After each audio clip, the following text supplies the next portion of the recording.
All right. So this is another dating with boobie, right? Today I went to class. This is a psychology adjustment, right? So a lot of this pertains to the differences in males and females, culture differences, and then our personal shifts of how we conform to society, right? Now, he showed us a video. He was talking about culture differences. Now, in China, you have to pay to get married. The Chinese tradition and the culture is the man has to take his whole life savings and give to the bride's family. And if the family doesn't like how much money that was received, they don't accept it, right? And then he was talking about how it changed the culture in China where they're suffering because now men are no longer buying love and marriage. Men are walking away in China. And then they have a certain age now where when women get too old, they're called something where it's like you're no good, right? Because now women are putting themselves in a position, or the culture is putting themselves in a position where money is more valuable than the concept of marriage. And he showed us a video. There was a bride, there was a groom. The guy got on one knee, had a plate full of money, thousands of dollars, whole man's life savings. The mother looked at it, she returned it back to the guy. The guy said, "This is everything I have," and walked away and said, "I don't even want to get married no more," right?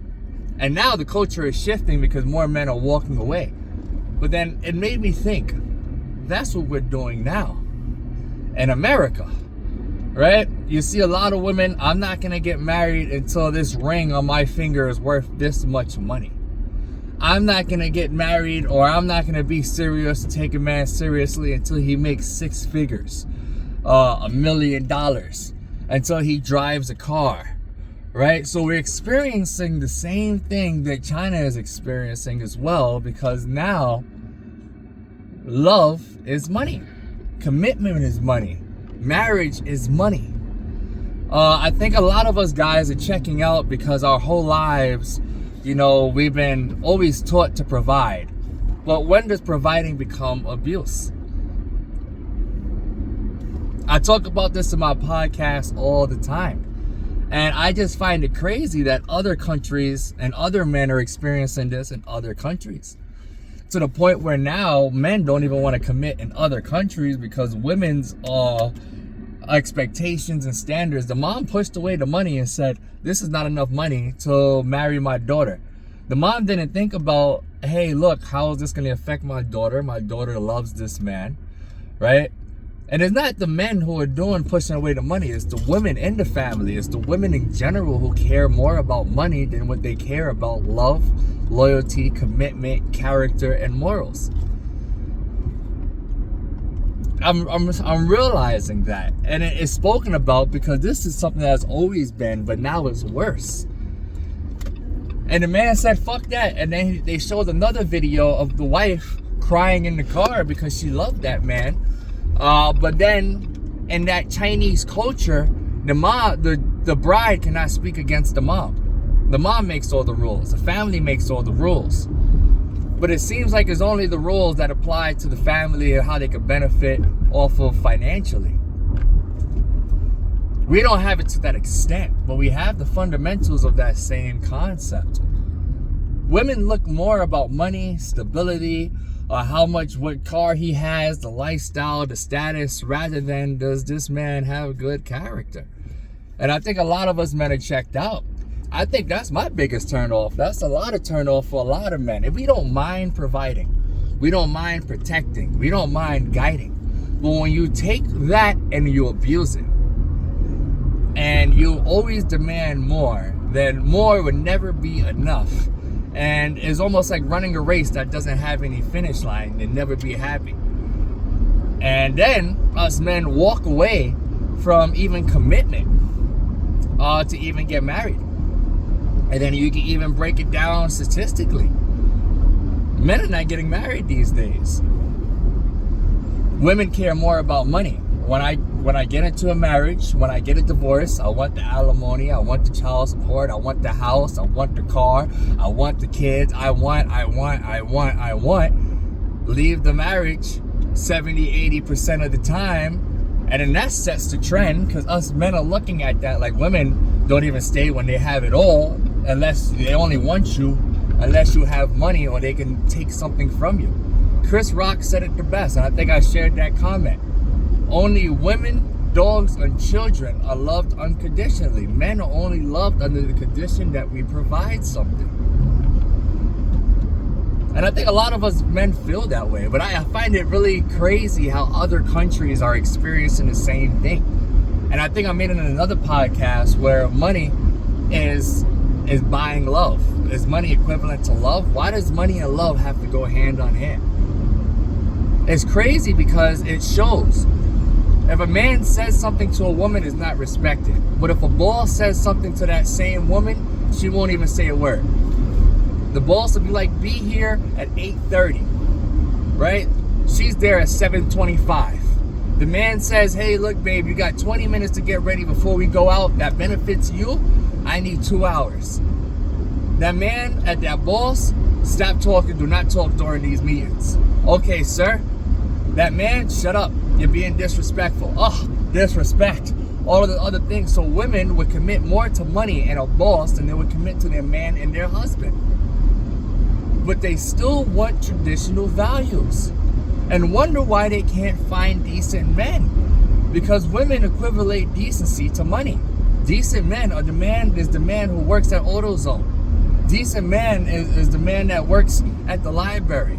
A decent man is the mechanic. No, that's not how women think. Decent men to them is how much money does that man have, is that's how much I'm going to respect that man. Because women go for the top 10%. Top 10%. A lot of us men are not making the 6 figures. It's rare that we make that much money. A lot of us men are not 6 feet, you know, but you overlook all the good guys, right? And then women want these other men that they overlooked when they hit 30, right? When they have a whole bunch of kids, when they're overweight. Now those men that there was never an option in the first place become the knight in shining armor. When your biological clock hit, you realize you don't have the same options. You're getting old, and now you're scared to be alone. But now, those men that you disqualified do not want you. They did the hard work. They said, you don't want me, you don't need me, right? I'm going to become successful, make my $1 million, be happy with myself. And any woman that's in my life now, I'm going to have standards and a preference. And they don't like that, right? Because when they want to see you in your 30s, overweight with kids, and you say, look, you know, you didn't want me when you didn't have kids and you wasn't overweight, right? Now fat shaming, woman bashing. But this is what I mean by women kill dating for themselves. Why don't men approach us anymore? Y'all are crazy. I'm not going to say all of y'all. I'm going to say a majority of y'all have unrealistic expectations and standards that usually stem around money and what you can gain rather than character and longevity of a relationship. Men are not respected until we provide something. That's why the man that works at McDonald's and the CEO of the company, right? Nobody looking at McDonald's, man, but they're looking at the CEO guy, right? Crazy. Women kill dating for themselves. So I find that strange. Me and the professor was talking about that. And it is all backed by statistics. There's graphs on this shit. They've done surveys on thousands and thousands and thousands of women, and all of them keep saying the same thing. I want a man who's tall. I want a man who makes 6 figures. I want a man who has all these materialistic things. But if he doesn't have those, that's not my type. But men are different. We just want a woman that's not ran through, who's good to be around, and we just want peace. Women have a laundry list of 150 things. They've done the surveys. Men, we want 4 things. Women, 150. We want loyalty. We want beauty. We want youth, right? And then honestly, we want the ability to have kids somewhere down the line, right? Women. He has to be tall. He has to make 6 feet. He has to drive this car. He has to have blue eyes. He has to have a six-pack. He has to have good credit. He got to be funny, but he also got to be a thug. He has to be smart. He has to sit there and do all these. He has to dress this way. He has to like this type of foods. He has to have these eyes, right? He can't be here. He can't do that. He can't. I was like, damn. And then you wonder why you single at 40, right? Crazy. Absolutely crazy. And it's crazy because he was talking about how men now are shifting what we desire. There was a time that we desired, relationships. Now we desire peace with ourselves. It's crazy because I've experienced that. When I came out of a relationship, after my relationship went wrong, I said, you know what? I want to have another decent relationship. Or I want to have a decent relationship, because that wasn't a decent relationship. After I got to talking to, I can't even tell you how many girls, and I'm turned off by the mentality now. I'm like, you know what? I could be good by myself. And now I'm happy by myself because I can focus on my priorities. And then I can still have my fun with the girls here and there, but I haven't found anything of what I'm looking for, essentially. But now the culture is men are becoming more at peace being alone. We don't want to deal with buying love. We don't want to deal with somebody who wants you to take care of somebody else's kids and you're not a man unless you do. We don't want to deal with the overweight woman that says you're body shaming and all this other stuff if you don't want me as I am, but I'm not going to accept you for how you are. We don't want to deal with the feminist. We don't want to deal with the unrealistic expectations, the drama, the disrespect, the combativeness, the lack of accountability, the high body counts, and the promiscuous nature of going out, clubbing, shaking your ass on Facebook. We checked out. I'm checked out. A lot of us men are checked out. The numbers will show you that we're checked out. Other countries are checked out. So it seems like the problem keeps leading back to the same source. Modern women want traditional men. Traditional men want traditional women.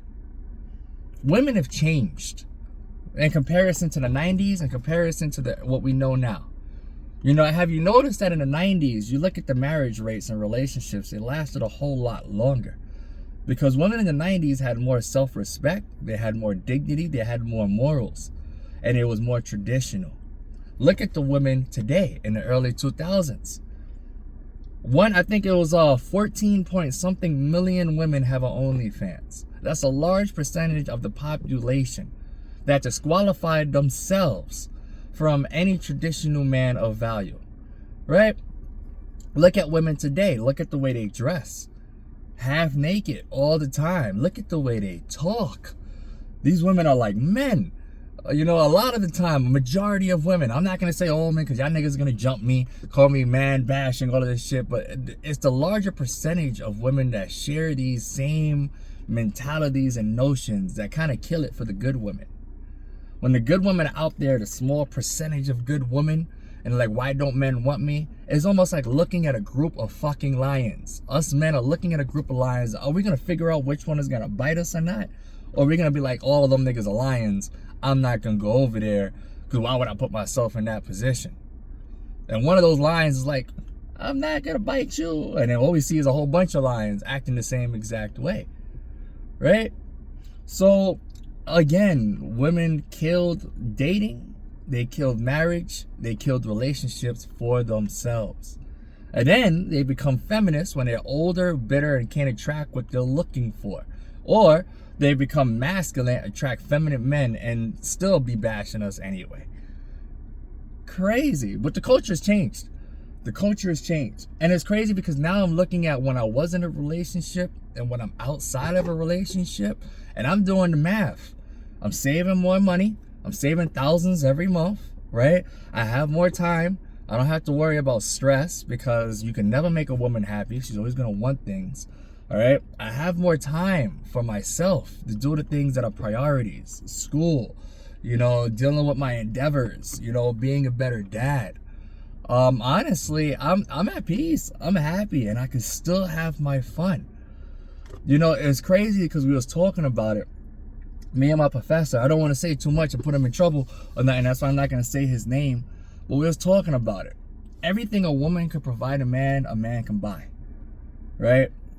anything a woman that could provide a man, right, or give to a man. Cook, clean, submit. Right? So it's cook, cleaning, and sex. Cooking, I can hire a cook. Easy. I can eat out every day if I wanted to. I can buy somebody to come to the house and cook me 3-course meals every day. Cleaning, I can hire a nanny. They're actually fairly cheap. Or a cleaning service. Right? Sex, if I was ever that bad, I could always hire a prostitute. Right? So all of these things are things that a man can buy that give us the same things that a woman, should offer for free. Right? But everything a man provides a woman is something a woman can't buy. Right? You can't buy somebody to protect you. You can't buy somebody to buy you a house. You can't buy you somebody who's going to give you a free lifestyle and have you live in your soft girl era. So it's crazy because it's like almost like women want us men to buy what's supposed to be free. I'm not going to cook or clean for him unless he takes me out, buys me these bags, gets me this house, and all this extra stuff. Unrealistic expectations. I'm going to get some hate for this one. But you know what? It's not like I care. But dating a boobie, very fucking interesting.